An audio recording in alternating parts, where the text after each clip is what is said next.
Very intense investigation, and I think it's going to take public assistance.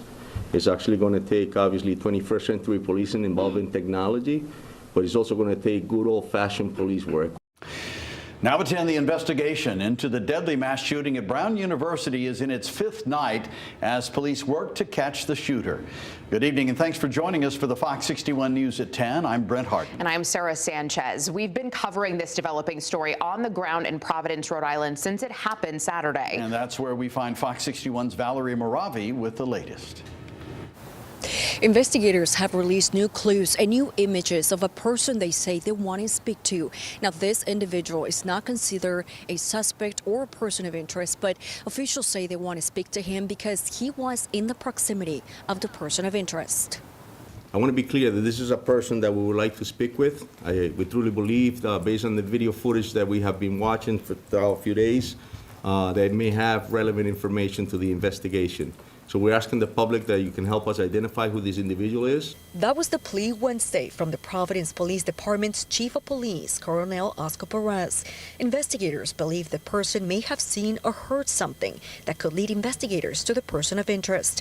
Although the shooter remains at large, a new map shows the exact locations where the person of interest was the day before and after the shooting. On Wednesday, Colonel Perez explained in detail the person of interest movements. The green area, that's color, that's when we have confirmed where the subject was prior to the shooting.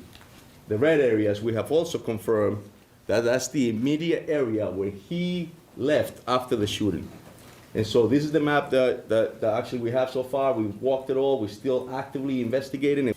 But what is not clear at this moment is motive. Rhode Island Attorney General Peter Nerona says they continue to analyze new evidence as they come in. And he says the shooter will be caught by using modern law enforcement techniques. To the shooter to turn himself in. He will be caught, and it's just a matter of time before we catch him. And I believe that based on my experience, but also from watching the people in that command post and getting reports from where they're coming back out in the field.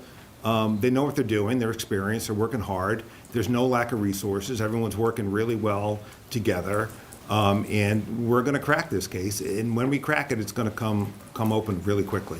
Meanwhile, Providence Mayor Brett Smiley says victims from Saturday's shooting continue to recover and only 6 remain in the hospital.